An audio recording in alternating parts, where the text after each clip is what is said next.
$3.6 billion budget deficit.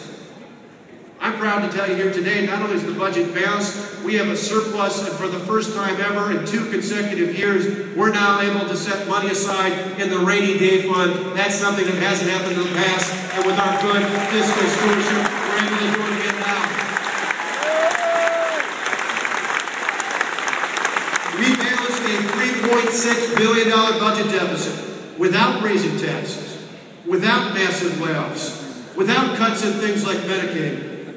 You wouldn't know it from those TV ads, but I put more money into Medicaid than any governor in Wisconsin history, and more money than just about any governor in the country. That funds Badger Care and family care, and I'm going to provide a temporary safety net for those who have great need, but I'm also going to reform the system so it doesn't become a lifetime entitlement, but instead is a step up to gainful employment so we can continue to take care of the truly needy in our state.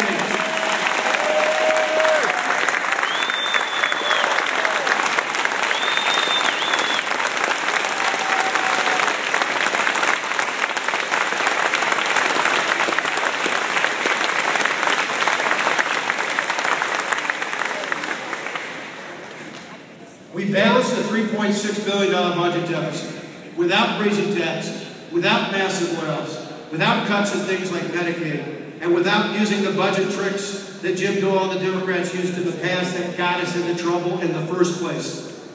Instead, we put in place long-term structural reforms that allowed us not just to balance our state budget, but our local government budgets, not just for today, but for years to come. What we did was about thinking more about the next generation than we did just about the next election. And isn't that what you elect us to do?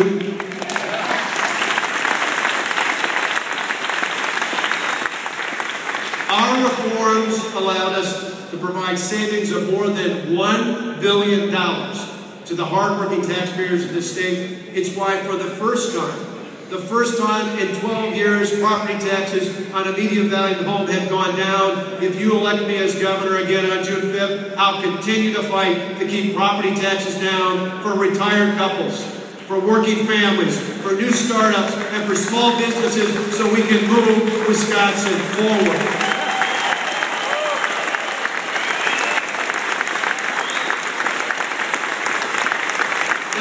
While we're talking about moving forward, though, the mayor of Milwaukee keeps money to take us backwards. Today's the 31st day. Let's keep the clock running.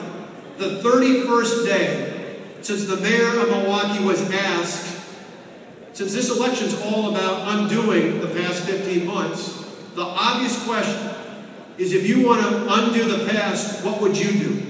It has been 31 days since the mayor of Milwaukee was asked about that. 31 days later, the answer is still the same. He doesn't have an answer. He doesn't have an answer. Alberta Darling, our great co-chair of the Joint Finance Committee, and Robin Voss asked him the other day to say, hey, you know what? We're the leaders of the Legislative Budget Committee. We'd like to know, what would you do? He won't tell us. He won't tell us. Well, it's either because he doesn't have a plan, or I think more likely he does, and he doesn't want to share it with the taxpayers of the state because we understand what that plan is. If you look at Milwaukee, in the 8 years he's been mayor of Milwaukee, property taxes have gone up 25%. Fees and taxes combined have gone up 43%. Look at the kind of things he lists as priorities when it comes to spending.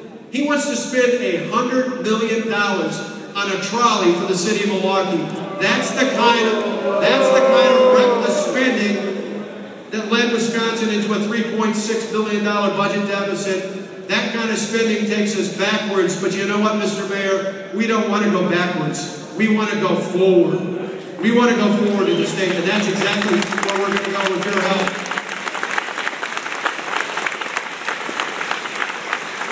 Now, over this past year and a half or so, we've tackled the fiscal and economic crisis in our state. But there's one other thing I want to share with you here today. I think the thing I'm the most proud of, I hope the legislature is the most proud of, is not only do we help the people of the state create more jobs, not only have we put our fiscal house in order, but most importantly, we make the government work better for the people we elected to serve. There's no better choice, no better example of that than education. You see, for years, probably like many of you here, Tonette and I are often at least in the debates, pitted against ourselves because we own a home in Wauwatosa. And both of our sons go to public schools in Wauwatosa. We're told time and time again as property taxpayers, either you got to pay higher taxes or your schools will suffer. That's a false choice. That's a false choice. You see, it's not about spending more money. It's about spending the money we have more wisely. About more wisely.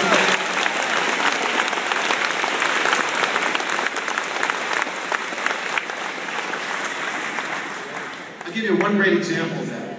For years, all across the state, nearly every school district in Wisconsin had to buy their health insurance from just one company.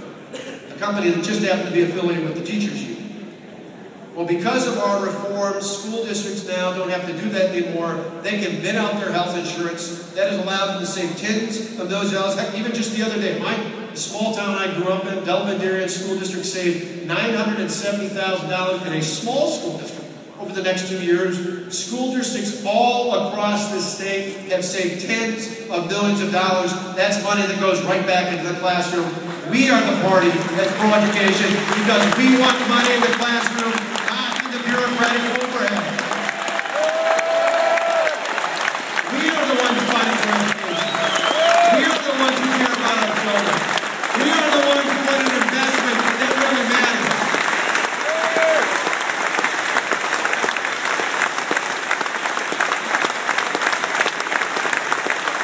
And let me give you one more example. Let me give you one more great example that goes even beyond budgets. You see, 2 years ago, long before I was governor, there was a young woman in Milwaukee, a brand new teacher in the Milwaukee public school system. She was named the Outstanding New Teacher of the Year in her area. Exactly the kind of teacher you'd want in any school teaching your kids. But thank goodness she was in Milwaukee because Milwaukee needs her help probably more than any district in the state. She got that notice and she got the award, and about 2-3 weeks later, she got another notice. This wasn't when to tell her when the award ceremony was. Unfortunately, it was to tell her she's getting laid off. Now, how could that be? How could it be that one of our best and our brightest, one of the great new teachers, one of the most inspiring teachers out there, would be laid off?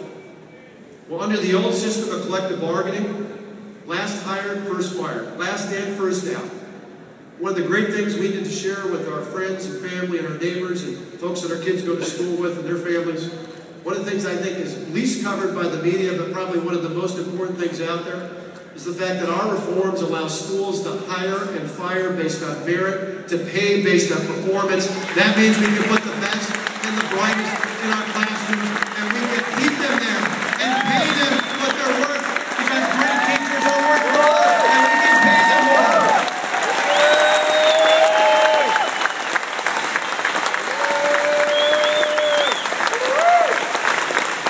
That's why we're for education.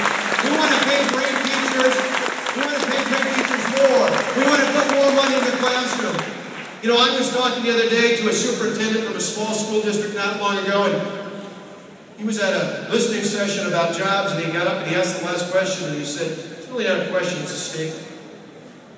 Mr. Governor, your reforms have saved us money, helped us balance our budget.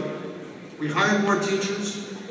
We lowered classroom size. We set some money aside for merit pay. All those things are great. And he literally started to go back to his seat. And thankfully, I could barely hear him, but I heard him as he was going back. He said, Governor, the best thing you did empowers me to go back to my office and focus on curriculum instead of worrying about grievances. So, of course, I said, you got to come back to the mic and say that so everybody can hear. That's what it's all about. Our educators, the people get into our school system because they come in because they love our kids and want to inspire them. The people who we want to have our children inspired by overwhelmingly want to do that. And now they're freed of all the bureaucratic overhead. Instead, they can focus on curriculum instead of on grievances and contracts and all the other things that got in the way of why they got an education in the first place.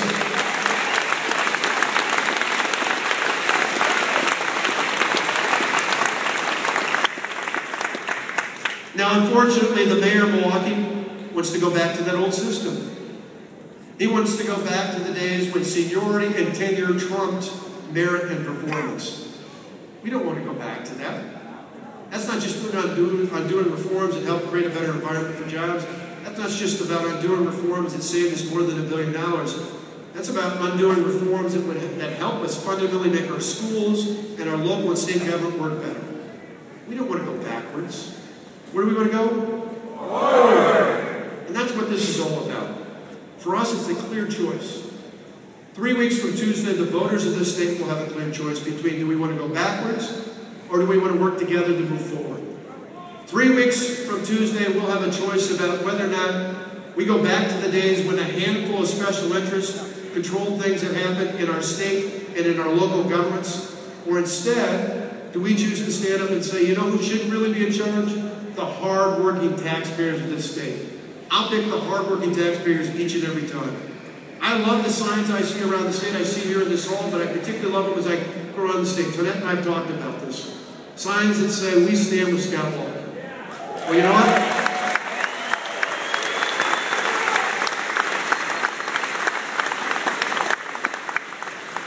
We love that, but one of our friends told us, you know, the signs are all mixed up.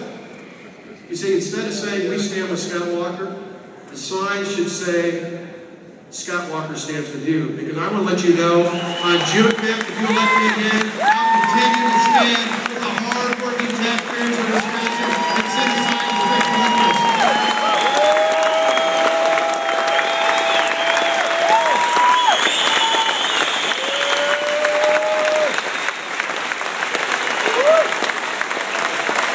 You see, that's what this is all about. That's what this is all about. I just want to end with one quick thought. We've got a great convention. You've heard from great folks already. You're going to hear from I think, arguably the best group of Republican Senate candidates in the entire country, any which of whom would be spectacular new addition to join Ron Johnson in the United States Senate from Wisconsin. And I hope we stay focused on making sure that happens after we get past the June 5th election.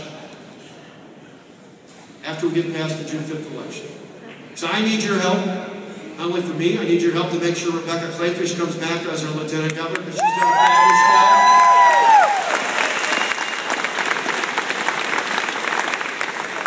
I need your help if you live in the Chippewa Valley to make sure Terry Moulton continues to be a strong voice for the Chippewa Valley when it comes to the state Senate. I need your help in North Central Wisconsin, making sure that Jerry Petrowski is a brand new addition, a powerful addition.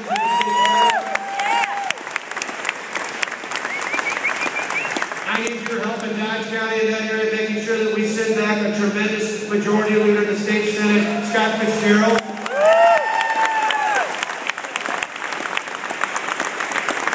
And I particularly need your help if you live around Racine County, because that's going to be a tough race. That's a seat that has flipped, about 6 or 7 times in the last 22 years. But we finally have a leader who's got it right, who's connected for the hardworking taxpayers of Racine County. I need your help making sure Van Wandberg continues.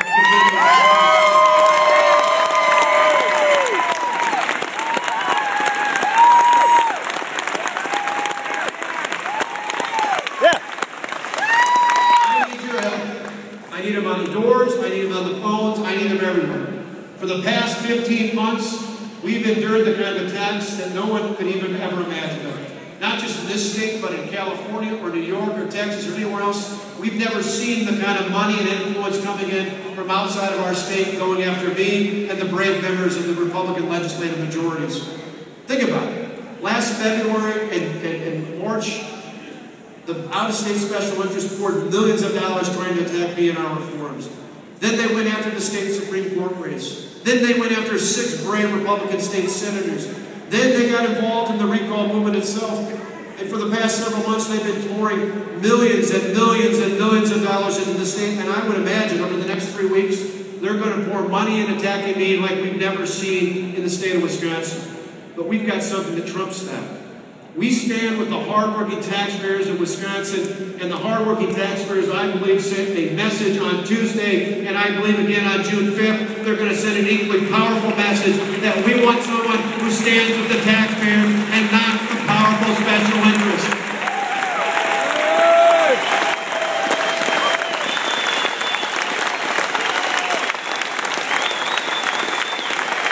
You see, this election on Tuesday, My friend Paul Ryan has said that courage is on the ballot on Tuesday, June 5th. I believe it is. I believe it is.